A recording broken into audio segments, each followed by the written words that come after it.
யோபு புஸ்தகங்களை குறித்து பலவாறான ஒரு வாதங்களை வைத்திருக்கிறார்கள். யோபு என்று சொல்லப்படும் போது பெரிய அதாவது கொடை கொடுக்கிறவன் என்று வேதாகமத்திலே நாம் பார்க்கிறோம். நிறைய பேருக்கு நன்மைகளை செய்கிறான். ஏழை எளியவங்க, வசதி இல்லாதவங்க, பட்டினியா இருக்கிறவங்க யாரும் இருக்கக்கூடாது, எல்லாருக்கும் சாப்பாடு போட்டுட்டு தான் சாப்பிடுவார். அப்பேற்பட்ட ஒரு யோபு குர்ஆன்ல கூட சொல்லப்பட்டிருக்குது. குர்ஆனில் என்ன சொல்லுகிறார்கள்? அவர் தீர்க்கதரிசி, அவர் ஆண்டவரோட இறைவனுடைய உரையாடினவர், பேசினவர் என்று சொல்லி அவர்கள் வைத்திருக்கிறார்கள். இப்போ என்ன அப்படின்னு பாத்தீங்கன்னா, இவனுடைய பூமி எங்க இருந்து பார்க்கப்படும் போது வேதாகமத்துல யோபனுடைய புத்தகம் 1ஆம் அத்தியாயத்திலே நாம் பார்க்கப்படும் போது ஊஸ் தேசத்திலே யோபு என்னும் பெயர் கொண்ட ஒரு மனுஷன் இருந்தான் என்று நாம் பார்க்கிறோம். ஊஸ் தேசம் என்று சொல்லப்படும் போது இந்த பேர் எப்படிங்க வந்தது? ஊஸ் தேசம் என்று சொல்லப்படும் போது ஊஸ் என்கிறவன் ஒரு பிரபு, அவனுடைய வம்சாவளி தான் யாரு அப்படின்னா யோபு. அநேகர் அவனுடைய பேர்ல தான் அந்த ஊரு அன்னைக்கு இருந்தது என்பதாக நாம் பார்க்கிறோம். இப்படியாக இன்னொரு காரியத்தை நீங்கள் பார்க்க வேண்டும். அந்த தேசத்துல பலவிதமான குடிமக்கள் இருந்தார்கள். பலவிதமான சிந்தனையிலே, பலவிதமான தத்துவத்திலே இறைவன்களை உண்டாக்கி வணங்குகிறவர்களாக இருந்த ஒரு தேசம் தான் அது. இன்னைக்கு பார்க்கப்படும் போது வேதாகமத்துல நம்ம படிக்கிறோம். ஆனா காலேஜ் சுவடுகளிலே நாம் பார்க்கப்படும் போது அது துர்க்கியினுடைய சவுத் ஈஸ்ட் பகுதி என்று சொல்லப்படுகிறது. கிட்டத்தட்ட ஓமனுடைய பகுதியிலே தான் அவர் இருந்தார் என்கிற ஒரு ஆதாரத்தை இந்த நாட்களில் சொல்லி வருகிறார். இந்த ஊஸ் தேசம் என்று சொல்லப்படுகிற இன்னொரு காரியத்தை நல்லா தெரிந்து கொள்ள வேண்டும். ரெபேக்காள் எங்க இருந்து வந்தா அப்படின்னு கேட்டா, அவங்க எல்லா குடும்பமும் ஊஸ் தேசத்துல இருந்து வந்து. அப்ப இவங்கெல்லாம் எங்க லிங்க் ஆகுறாங்க அப்படின்னு பாத்தீங்கன்னாக்க, ஆபிரகாமுடைய குடும்பத்துக்குள்ளாக இவர்கள் எல்லாரும் என்ன பண்றாங்க, உள்ள வருகிறதை நாம் பார்க்க முடிகிறது. மோசேயினுடைய காலத்திலே அவர் வாழவில்லை, அதுக்கு முன்னதாக அவர் வாழ்ந்தவர்.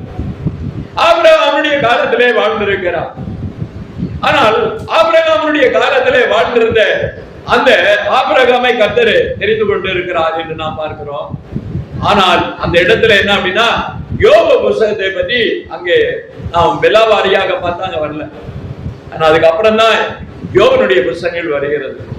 ஆனா எபிரேயன் ஒருவன் தான் இந்த வேதாகமத்தை தெளிவாக எழுத தொடங்கி இருக்க வேண்டும். அப்போ எபிரேயன் வேதாகமத்தை எழுத தொடங்கினவன் யார் என்று பார்க்கப்படும் போது மோசே என்று நாம் பார்க்கிறோம்.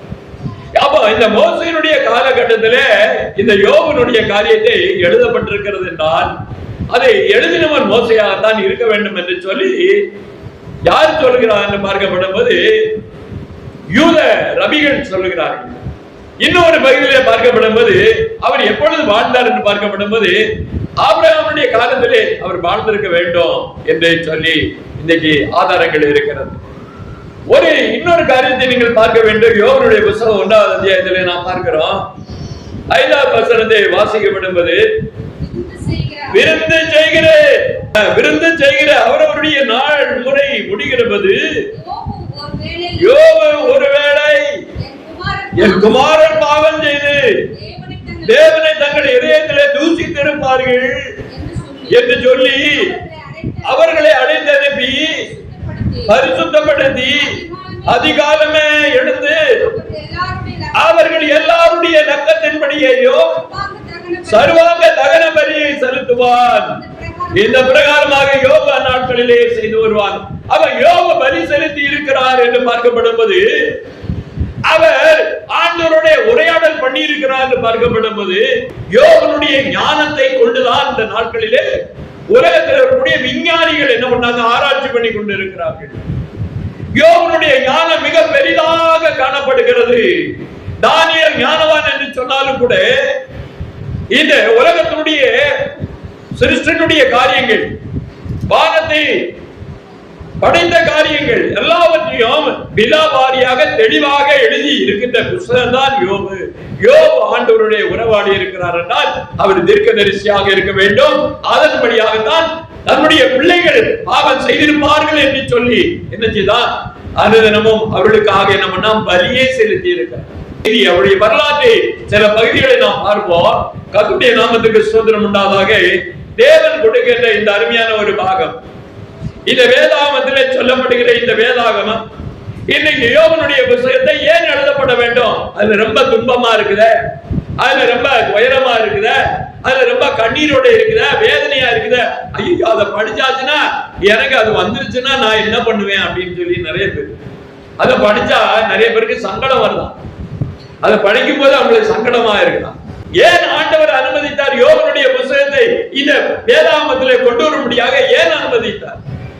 என்ன காரணத்துக்காக அவர் அனுமதித்தார்? இதை நாம் சில காரியங்களை நாம் புரிந்து கொள்ளாமல் இருக்கிறது மிகப்பெரிய பாவம். தேவன் அன்புள்ளவர் தான், தேவன் அன்புள்ளவர், கிருபையுள்ளவர். நீதிமானை உபத்திரப்படுவதற்கு ஏன் அனுமதித்தார்? இதுதான் இன்னைக்கு எல்லா மனிதனுடைய உள்ளங்களிலே வருகிற ஒரு கேள்வி. ஏன் இந்த போராட்டம் என்று இந்த நாட்களில் மனிதர்கள் சிந்திக்கிறார்கள். மனித போராட்டங்களை ஏற்று அங்கீகரித்து எவன் சாட்சி சொல்றானோ அவன் தான் தேவனுடைய பக்திமான். உபத்திரவத்தை சகிக்காதவன் தேவனுடைய பக்தியிலே அவன் விருத்தியா இருக்கிறான் சொல்லவே முடியாது. தேவனுக்கு பிரியமாக அந்த சூழ்நிலையிலே வாழுகிறவன், போராட்டங்களை ஏற்றிருக்கிறவன், போராட்டங்களை சகித்தவன். இயேசு கிறிஸ்து இந்த பூமியில ஒரு பெரிய போராளி. அவர் மிகப்பெரிய போராளியான காரணத்தினால்தான் அவருடைய வார்த்தைகளை இன்றைக்கு இருக்கக்கூடிய அரசியல் கட்சியில எல்லாருமே மேடையில பேசுறான். இயேசு சொன்னார் என்று சொல்லி உலகத்துடைய அறிஞர்கள் எல்லாம் அந்த வார்த்தைகளை தியானம் பண்ணி பேசுகிறார்கள். அப்படி என்றால் என்ன அர்த்தம்? இயேசுடைய வார்த்தைகள் மிகப்பெரிய, அது புரட்சிகரமான ஒரு வார்த்தை, மிகவும் நீதிக்குரிய ஒரு வார்த்தை.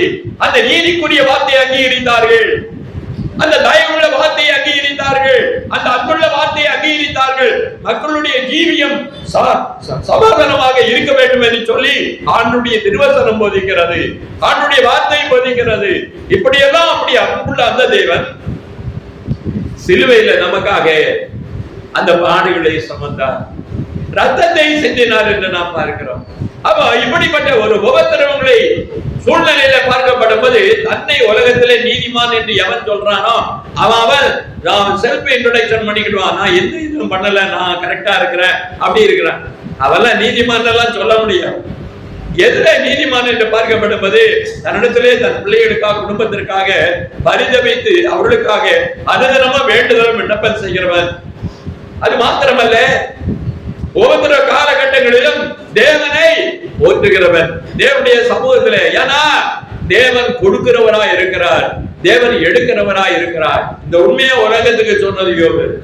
அவன் உங்களை இன்னைக்கு ஒரு பெரிய, அதாவது செல்வத்தை கொடுத்து உங்களை எல்லாம் பெரிய ஆள் ஆக்கணும்னு நினைச்சா ஆண்டவர் செய்வாரு. ஆனா உங்களை எல்லாவற்றையும் எடுக்கணும்னு நினைச்சா அவர் எடுப்பாரு. எடுக்கிறவரும் அவர்தான், கொடுக்கிறவரும் அவர்தான் என்பதை நாம் அறிந்து கொள்ள வேண்டும். தாவீதே சொல்லுகிறான், நாட்டு பின்னாடி போயிட்டு சும்மா பாட்டு பாடிக்கிட்டு இருந்தேன், ஆனா கடைசியில ஆண்டவர் என்னை தெரிந்திருக்கிறாரு, அவருடைய வார்த்தை என்னுடைய நாவில இருந்தது, என்னைய ராஜாவாக்கி மகிழ்ந்தார், என்னை மகா மேன்மையுள்ள ஒரு ஸ்தானத்துல கொண்டு வச்சாரு. என்ன மகா மேன்மையானனா அவருடைய வம்சாவளியில, அதாவது இயேசு கிறிஸ்துவை திறக்க வைத்திருக்கிறார். இயேசு கிறிஸ்துவனுடைய அவதாரம் அவருடைய வம்சத்திலே, அவருடைய சரித்திரத்திலே பார்க்கப்படும் போது தாவீதின் குமாரனே என்று சொல்லி அந்த மாதிரியாக மகா மேன்மையாக என்னை வைத்திருக்கிறார் சொல்லுகிறார். எல்லாம் உம்மாலே வந்தது, உம்மிடத்திலிருந்து வந்தது, எல்லாம் உமக்குரியது என்று சொல்ல வந்தான் தாவீது. அவன் தான் நீதிமான். இன்னைக்கு நிறைய பேரு இன்னைக்கு இருக்கக்கூடிய ஒரு சின்ன ஒரு போராட்டங்கள் வந்ததுன்னா உடனே என்ன பண்ணுவாங்க அப்படின்னா கலங்கி தவிக்கிறாங்க. யோபு புத்தகத்தை நீங்க படிச்சு தெளிவாயிட்டீங்கன்னா எப்பேற்பட்ட ஓத்திரம் வந்தாலும் சரி நீங்க ஜெயிப்பீங்க. ஏன்னா அவர் ஒவ்வொரு நிமிஷமும் விண்ணப்பத்திலே இருந்திருக்கிறார், ஜெபத்திலே இருந்திருக்கிறார், ஜெபத்திலே இருந்து கடைசியில ஜெயம் எடுத்த ஒரு மனிதன் தான் யோபு. அல்லேலூயா. நம்ம அந்த அளவிற்கு யோபனுடைய புத்தகத்துக்குள்ளாக நாம் கடந்து வரும்போது இந்த பெரிய மகா உண்மைகளை நாம் உணர்ந்து கொள்ள முடியும். இந்த போராட்ட நிலையிலே முழு நம்பிக்கையை வைத்திருக்கிறவனே கர்த்தர் என்ன பண்ணுகிறார், சாட்சி இடுகிறார். அப்ப நீங்க அந்த போராட்டத்தை சகித்து நீங்க சாட்சி வாங்கினீங்கன்னா பரவாயில்லை. இன்னைக்கு பவுலப்போஸ்தலனுடைய வாழ்க்கையில பார்க்கப்பட்டது ஊழியத்தின் நிமித்தமாக மிகப்பெரிய போராட்டத்தை அவர் சுமந்தார் என்று நாம் பார்க்கிறோம். வேதாகமத்திலே அவர் சொன்ன ஒரு மிகப்பெரிய ஒரு வார்த்தையை பார்க்கப்படும் போது கலாத்தியருடைய புத்தகம் 6வது அத்தியாயத்திலே நாம் இந்த வார்த்தையை நீங்கள் கவனித்து வாசிங்கள். நிறைய பேர் என்ன பேசுறான் அப்படின்னு கேட்டாக்க, உனக்கு கஷ்டம் வந்துருச்சு, ஏன் வந்து தெரியுமா, உன் பாவம், நீ இந்த துன்பத்தை நீ சுமந்துதான் ஆகணும். யாரு அப்படின்னா, இந்த யோபுக்கு 3 பேர் நண்பர்கள் இருந்தார்கள், தோழர்கள் இருந்தார்கள். அவர்கள் என்ன அப்படின்னு கேட்டாக்க, வெளியில உள்ளவங்க, அவன் இல்லாதும் பொல்லாதும் பேசுவான். அது மாதிரி இன்னைக்கு நிறைய கிறிஸ்தவ குடும்பத்துல பைபிள வச்சிருப்பான், ஊழியக்காரனாவும் இருப்பான், மூப்பராவும் இருப்பான், பெரிய ஞானியாவும் இருப்பான். அவனே சொல்லுவான், உனக்கு ஏதோ ஒரு பிரச்சனை வந்திருக்குன்னா நீ செய்த பாவம் அப்படின்னு சொல்லிட்டு போவாங்க. எப்படிப்பட்ட ஒரு காரியத்தை சொல்லுகிறார்கள். ஐயா, அவன் சிலுவையை சுமக்கணும் சொல்லி இருக்கிறாரு. அப்ப நீ செய்த பாவத்தை நீ சுமக்கணும் அப்படின்னு சொல்லி இருக்கிறாரு அப்படின்னு. அப்ப இயேசு கிறிஸ்து எதுக்கு? ஐயாவுக்கு தெரியும், ஒரு பெரிய ஞான பண்டிதர், எல்லா இடத்துலயும் அதான் சொல்லுவாரு, சிலுவை சிலுவைன்னா உங்களுக்கு தெரியுமா, சிலுவையை பற்றி உபதேசம் தெரியுமா பாரு. அப்புறம் என்ன சொல்லுவாரு, அவன் தந்தன் சிலுவை எடுத்துக்கொண்டு நடக்க கடவன் என்று சொல்லி இருக்குது.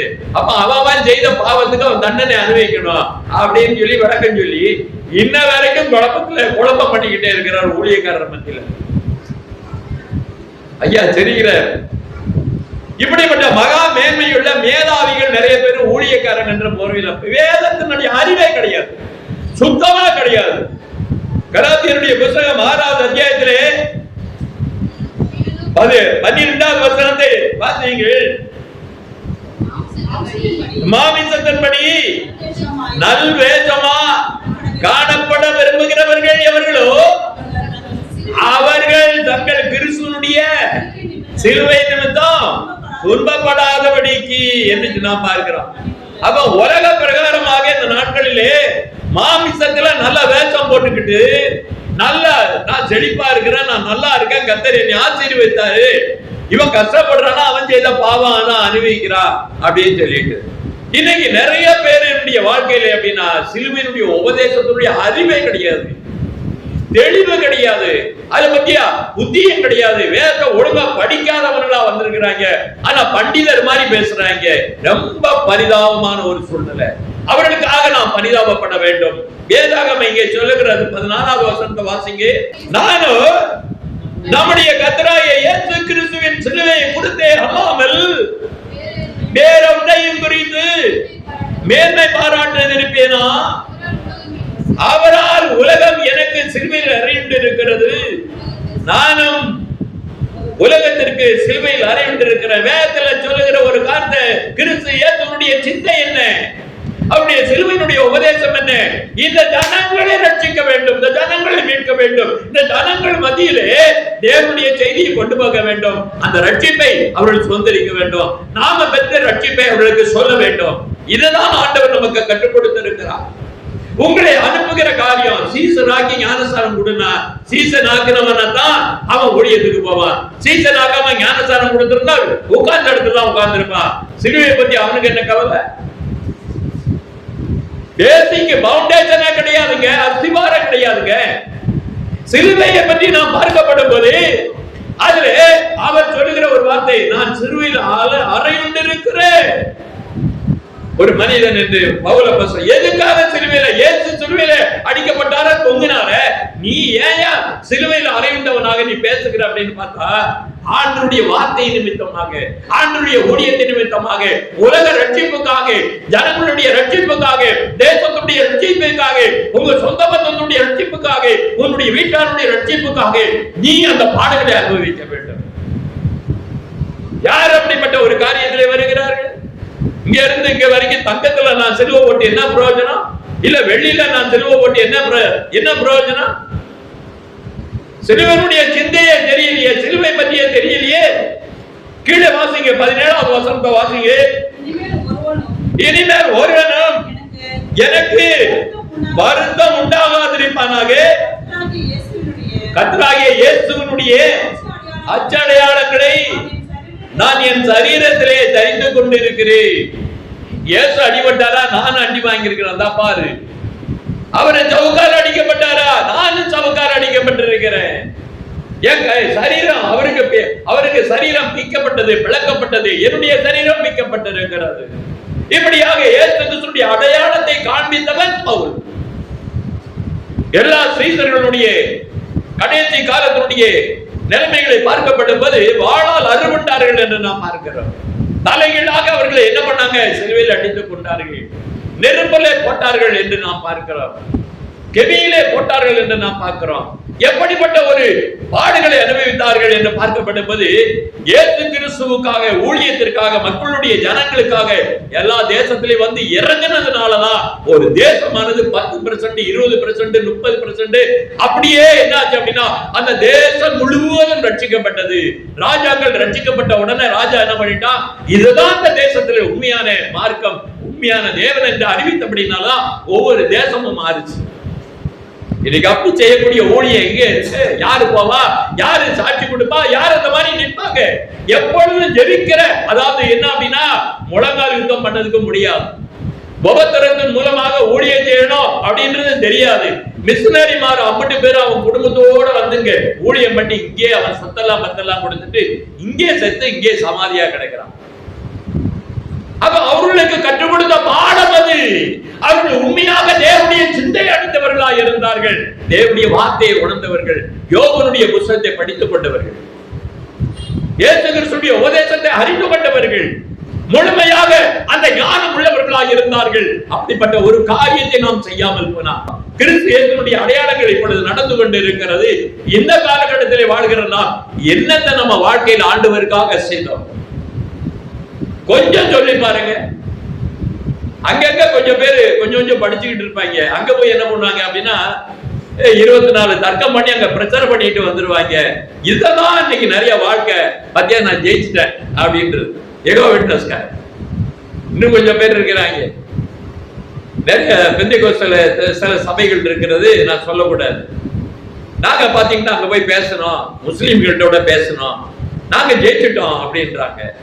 அவன் என்ன சொல்றான்னா நான் கேட்கிற கேள்விக்கு பதில் சொல்லல அப்படின்றாங்க. அவன் என்ன சொல்றான்னா நாங்க கேட்ட கேள்விக்கு இவன் பதில் சொல்லலன்றான். 2 பேரும் ஜெயிச்சுட்டாராம். கர்த்தருக்கு ஸ்தோத்திரம். அடிப்படையே தெரியாது, 2 பேருக்கும் தெரியாது. குழப்பவாதிகளா தான் இன்னைக்கு உலகத்துல இருக்கிறாங்க. வேதாகமத்தை இந்த நாட்களிலே குறித்ததான நல்ல ஞானத்தை ஆண்டவர் இந்த நாட்களிலே கடைசி காலத்துல ஆண்டவர் இந்த வேத ஞானத்தை ஆவியானவர் தான் கற்றுக் கொடுக்க வேண்டும். ஆவியானவர் இல்லாம நீங்க இங்க அங்க நிறைய பேசினாலும் உங்களுக்கு ஒரு ரெமெடி கிடையாது, ஒரு சொல்யூஷன் கிடையாது, ஒரு தீர்வு கிடையாது, ஒரு தெளிவு வராது. ஞானஸ்தானத்து உள்ள போய் வெளியில வரானா ஜென்மத்துவாவந்த சாகடிக்கப்பட்டு வெளியில வரான். அவங்க உலகத்துடைய சிந்தையை வெறுத்து வரான், இந்த உலகத்துடைய ஆசவாசங்களை வெளுத்து வருகிறான். அந்த ஜனத்துக்குள்ளே அந்த ஞானஸ்தானத்துடைய அடையாளம் என்ன என்று பார்க்கப்படுவது, நான் பழைய சிருஷ்டி ஒழிந்து போயிட்டு அப்படின்னா திருப்பி எதுக்கு திருப்பி மற்ற காரியங்களும் மற்ற பாவங்களும் ஏன் வாழ்க்கையில இருக்கிறது? ஏன் பாராட்டா இருக்கு? ஞானஸ்தானத்துல உண்மை கிடையாது, பிறப்புல உண்மை கிடையாது. இயேசு கிறிஸ்துவின் மரணமானது அவருடைய பிறப்பு இயற்கையாக இருந்ததா, மரணம் இயற்கையாக இருந்ததா? யாரால சொல்ல முடியும்? எந்த மாதிரியான பிறப்பு இருந்தது, எந்த மாதிரியான மரணம் இருந்தது, எந்த மாதிரியாக அவருடைய உயிர் தெழுந்தது? இந்த 3 காரியங்களை சொல்வதற்கு இன்றைக்கு தெளிவான போதனை கொடுப்பதற்கு யார் இருக்கிறார்கள்? அவங்கதான் யோபு புத்தகத்தை பத்தி பேசணும். நிறைய காரியங்களை இந்த நாட்களே தெரிந்திருக்கிறேன், நான் அறிந்திருக்கிறேன் என்று சொல்வது காரியம் அல்ல. உங்களுக்கு பின்ன எத்தனை பேர் ஞானஸ்நானம் பண்ணப்பட்டாங்க, எத்தனை பேர் ரட்சிக்கப்பட்டாங்க, எத்தனை பேர் எத்தனை குடும்பத்தை நீங்க ஆயத்தம் பண்ணீங்க? வாழ்க்கையில 2 ஞானஸ்நானம் கொடுத்தீங்களா, இல்ல 5 பேர் கொடுத்தீங்களா? எந்த இதுவும் இல்லை அப்படின்னா இது உலகத்துல இந்த மகா கடல் ஓலை இருக்கக்கூடிய ஜனசமுத்திரத்துக்கு நம்ம என்ன பங்களிப்பு, என்ன ஊழியத்தை செய்தோம்? சுகமாக மாமிசத்திலே வாழ்ந்துட்டு போற ஒரு வாழ்க்கை தான் இன்றைக்கு இருந்து கொண்டிருக்கிறது, ஓடிக்கொண்டிருக்கிறது என்பதாக நாம் பார்க்கிறோம். கர்த்தருக்கு ஸ்தோத்திரம் உண்டாவதாக.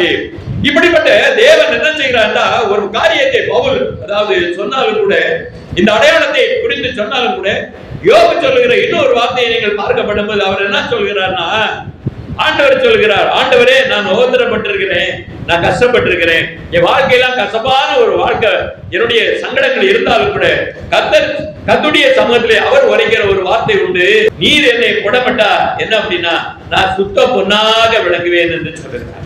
அப்ப உபத்திரத்தின் மூலமாக ஒரு மனிதன் பொன்னாக விளங்க வேண்டும், அவன் மகிமைக்குரியவனாய் மாற வேண்டும், தேவ சமூகத்திலே அவன் கடந்து செல்லுகிற ஒரு சாட்சியை அவன் பெற்றிருக்கிறவனாய் காணப்படுகிறான் என்று நாம் பார்க்கிறோம். வேதாகமத்தில் எடுத்து பாருங்க, மனிதனுடைய ஜீவியம் எப்பேற்பட்ட ஜீவியமாக மாற வேண்டும், நான் ஞானஸ்நானம் பண்ணிட்டே பரலோகத்துக்கு போவேன் கிடையாது. யோபனுடைய வாழ்க்கை சரித்திரத்தை பார்க்கப்படும் போது கீழே வாசிங்க 23:10 வாசிங்க. ஆனாலும் நான் போகும் வழியை அவர் அறிவார், அவர் என்னை சோதித்த பின் நான் பொன்னாக விளங்குவேன். எந்த சோதனை எந்த போராட்டம் வருதோ அதுல நீங்க ஜெயிச்சீங்கன்னா தான் நீங்க பொன்னாவீங்க, நீங்க ஆண்டவருடைய சாட்சியை வாங்குறீங்க. அந்த போகிற வழியை நீங்க உங்களுக்கு தெரியும், அந்த இடத்துக்கு நீங்க போவீங்க. என்னைக்கு ஓபத்திரத்தை நம்ம சுமக்கல நம்ம ஜாலியா இருக்கணும். உங்களை ஆசீர்வதிக்கிறார், உங்களுக்கு அள்ளி கொடுங்க, உங்களை ஆண்டவர் என் திரளாக பெருக பண்ணுவார். இதுதான் ஊழியம். அந்த காலத்துல அவன் கார்பரேட் கம்பெனி மாதிரி வச்சு அக்கௌண்ட்ல பணத்தை ஏத்திக்கிட்டே இருக்கிறான்.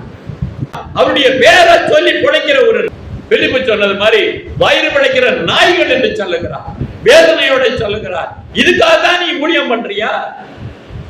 உண்மையான ரட்சிப்பை குறித்து அறிவிக்கிறவன் யார்? எத்தனை பேரை ஞானஸ்நானம் கொடுத்த, எத்தனை குடும்பங்களை நீ ஆண்டவருடைய சமூகத்திலே கொண்டு வந்த? கேள்வி கேட்கிறார். நீ முதல்ல சுத்த பொன்னாக விளங்க வேண்டும், தேவ சாட்சி பெற வேண்டும். அப்ப உண்மையான ஞானஸ்நானம் என்று உள்ள போய் வெளியில வர்றாங்க. வாக்களிக்கப்பட்ட ஆண்டவருடைய சுதந்திரம், வாக்கு தத்துவம் என்ன அப்படின்னா தேவனுடைய பரிசுத்த ஆவி. அதுதான் முத்திரை. பரிசுத்த ஆவியுடைய முத்திரை இல்லை அப்படின்னா பரலோகமே கிடையாது. ஆவியில பிறக்கலனா பரலோகம் கிடையாது. ஜலத்துல பிறந்தாச்சு, ஆவியில எங்க பிறக்கலையே. அப்பதானே ஜென்ம சுபாவம் ஒழியும், மாமிச கிரிய ஒழியும், எல்லாமே ஒழியும். புதிய மனிதனாக புது சிருஷ்டியாக அவரை தெரிந்து கொண்டவனாக கிறிஸ்து எதிலே இருக்கிறார் என்று சொல்லுகிற ஒரு வார்த்தை யார் சொல்லக்கூடும்? மெய்யான ஞானஸ்தானத்துக்குள்ள வந்தா நம்மளை திருப்திப்படுத்துகிற ஊழியமோ காரியமோ இதெல்லாம் ஆண்டவருடைய சமூகத்துல நிக்காது. கசப்பான தீர்ப்புகளை ஆண்டவரை எழுதி வைத்தார். யார் மேல? யோபுக்கு. யோபனுடைய புத்தகத்துல 13வது அத்தியாயம் 22 இருந்து நாம் வாசிக்கிறோம். நீர் கூப்பிடும், நான் உத்தரவு கொடுப்பேன், அல்லது நான் பேசுவேன், நீர் எனக்கு மறு உத்தரவு மறுமொழி சொல்லும். இப்படி பேசி ஆண்டவருடைய உறவாடுகிற மனிதன் யார்? ஆண்டவரோட இருக்கிறார், எங்க கூட இருக்கிறார். சொல்லியா ஆண்டவர்கிட்ட நீ பேசுறியா? ஆண்டவரோட சொன்னாரா? அதுதான் நீங்க கேள்வி. மனிதனுடைய உறவாடுதல் எங்கே இருக்கிறது? தேவனோட உறவாடுகிற அனுபவம்.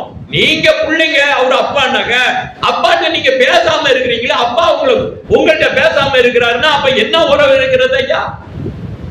இதுவரைக்கும் அப்படி எல்லாம் யாரும் அப்படி பேச யாரும் இல்லைன்னா அப்ப என்ன தொடர்பு இல்லை.